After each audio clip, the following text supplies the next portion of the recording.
America पहुंचे Saudi के crown Prince Mohammad बिन Salman. Trump ने घोड़े, फाइटर जेट, ट्रम्पेट से किया क्राउन प्रिंस का वेलकम। क्राउन प्रिंस ने भी $1 ट्रिलियन फेंके। जी हाँ दोस्तों, पावर पॉलिटिक्स की जहां बात आती है वहां पर बात आती है अमेरिका और सऊदी की। ये दोनों देश एक दूसरे से इतने जुड़े हैं कि आप कह सकते हैं कि अमेरिका का पैसा सऊदी के लिए है, सऊदी के पास तो वैसे ही पैसों की कमी नहीं है और सऊदी का पैसा तो फिर अमेरिका के लिए है ही। दोस्तों, क्राउन प्रिंस मोहम्मद बिन सलमान व्हाइट हाउस के अंदर एंट्री करने से पहले अपनी गाड़ी के अंदर बैठकर आते हैं और ट्रम्पेट उनका वेलकम करता है। दोस्तों, ये ट्रम्पेट क्या है? ट्रम्पेट को आप हिंदी में समझ सकते हैं, जो बैंड बाजी वाले होते हैं, वो बैंड बाजी वाले वहां पर खड़े थे उनका स्वागत करने के लिए। इससे पहले घोड़ों की एक अच्छी खासी परेड निकाली गई और ये जो वेलकम है, वार्म वेलकम है कि व्हाइट हाउस के यहां पर सारे के सारे ट्रम्पेट यहां पर खड़े हुए हैं मोहम्मद बिन सलमान का वेलकम करने के लिए। दोस्तों, सऊदी अरब के पास पैसों की कमी नहीं है। सऊदी अरब के अंदर चाहे पाकिस्तान का प्रधानमंत्री आए, चाहे अमेरिका का राष्ट्रपति आए, दोस्तों सऊदी अरब एक वेलकम करने में कोई कसर नहीं छोड़ता। गार्ड ऑफ ऑनर देता है, घोड़ों का काफिला चलता है, साथ में ही जो एक गाड़ी की शान होती है वो भी देखने लायक होती है। और इसी के बीच वही चीजें अमेरिका दिखा रहा है कि सऊदी अरब वालों, तुम हमारी रिस्पेक्ट करते हो इतनी, हम भी तुम्हारी इतनी रिस्पेक्ट करते हैं कि आपके वेलकम में सारी संसाधन लगा देने वाले हैं। दोस्तों, सबसे पहले घोड़ों की एक परेड निकली और फिर पीछे सऊदी की क्राउन प्रिंस की जो गाड़ी है वो आ रही थी। और उसके बाद जैसे ही क्राउन प्रिंस मोहम्मद बिन सलमान ट्रंप से मिलते हैं और उसके बाद ट्रंप उनका वेलकम करते हैं, फोटो खिंचवाते हैं और फिर एक इवेंट के एक होता है कि फाइटर जेट 6 की संख्या में व्हाइट हाउस के बिल्कुल ऊपर से गुजरते हैं और इसी के बाद फिर जो ट्रम्पेट है ऐसा बजना शुरू होता है कि दोस्तों माहौल बन जाता है। जरा ये एक वीडियो देखिए, फिर आगे बताएंगे।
तो दोस्तों, आपने देखा ये समा बांध दिया सऊदी अरब के क्राउन प्रिंस मोहम्मद बिन सलमान के लिए एक ट्रंप ने।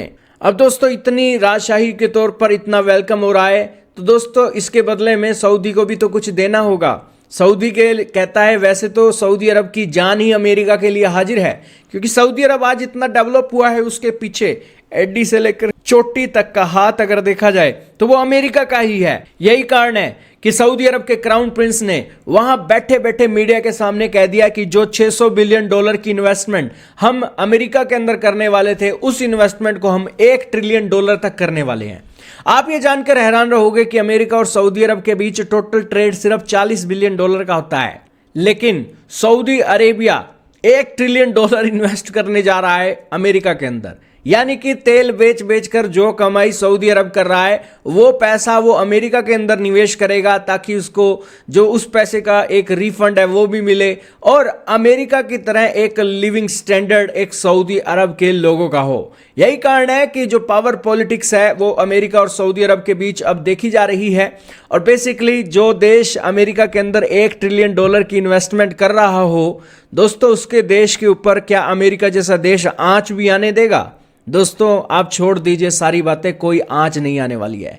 यही कारण है कि मोहम्मद बिन सलमान का यह दौरा एक काफी एंटरटेनिंग रहा और इसमें आप कह सकते हैं कि इनके सामने भी क्वेश्चन रखा। उन्होंने कहा कि अमेरिका के इंटेलिजेंस एजेंसियों ने रिपोर्ट दी थी कि आपका हाथ था जर्नलिस्ट खशोगी के मर्डर के अंदर। तो इसके ऊपर डोनाल्ड ट्रंप ने बीच बचाव करते हुए इस मौके सिचुएशन को संभाला, क्योंकि दोस्तों ट्रंप एक बिजनेसमैन है और ट्रंप यहां पर $1 ट्रिलियन की इन्वेस्टमेंट अमेरिका को ग्रेट बनाने के गोल से चल रहे हैं और सऊदी और अमेरिका के रिश्तों को बेटर करने के लिए चीजों को देख रहे हैं। और उसी के बीच जमाल खशोगी के मर्डर की बात जैसी जर्नलिस्ट ने बोली तो ट्रंप साहब उस रिपोर्टर पर ही भड़क उठे। उन्होंने कहा कि आप किस एक न्यूज़पेपर की एक रिपोर्टर हैं, तो उसने कहा कि वो एबीसी न्यूज़ के हैं। तो ट्रंप साहब ने लताड़ लगाई और उन्होंने कहा कि एबीसी न्यूज़ तो फेक न्यूज़ फैलाता है। और इसी के साथ ही उन्होंने कहा कि आप मेरे जो एक गेस्ट आए हैं उन गेस्ट का अपमान मत करो और यहाँ पर अपनी बातों को अपने पास रखो। उन्होंने कहा कि मोहम्मद बिन सलमान कुछ नहीं जानते हैं जमाल खशोगी के बारे में और आप कृपया करके मेरे गेस्ट का एक ह्यूमिलेशन मत करो। और इसी के साथ डोनाल्ड ट्रंप ने जमाल खशोगी के मर्डर के ऊपर एमबीएस को बचा लिया। तो इससे पता लगता है कि दोस्तों अमेरिका के अंदर पावर पॉलिटिक्स चलती है और यूनाइटेड स्टेट्स कह रहा है कि मैं यहाँ पर उस एक रिपोर्टर के मारे जाने के ऊपर न्याय करने के लिए नहीं बैठा, मैं अपने देश चलाने के लिए बैठा हूं। और इसीलिए एक जो सऊदी अरब का क्राउन प्रिंस है उनके लिए बहुत जरूरी है अपना देश चलाने के लिए। तो यही कारण है कि दो देशों के रिश्तों के अंदर बहुत बार दोस्तों जंग होती है और बहुत सारे बेकसूर लोग भी मारे जाते हैं। और इसी कारण से डोनाल्ड ट्रंप कह रहे हैं कि ना तो वो लोगों को मरता हुआ देखना चाहते हैं और ना ही किसी वॉर को होता हुआ देखना चाहते हैं। और जो पहले बीती हुई बातें हैं उनको याद करके अमेरिका और सऊदी अरब के रिश्तों को तुम बर्बाद मत करो। तो यहाँ पर देखिए दोस्तों नेशनल इंटरेस्ट इतने बड़े हैं कि यहाँ पर नेशनल इंटरेस्ट को देखा जाता है। और वाकई में ही दोस्तों सऊदी अरब और अमेरिका की ये जोड़ी देखने लायक थी और पावर पॉलिटिक्स इस हिसाब से चली कि किसी के गुनाहों को देखकर डील नहीं की गई, बल्कि दोनों देशों की डेवलपमेंट और प्रोस्पेरस फ्यूचर को देखकर एक डेवलपमेंट की गई। क्योंकि दोस्तों कमियां तो फिर हर किसी के अंदर हैं। आपका क्या मानना है कमेंट सेक्शन में बताइएगा।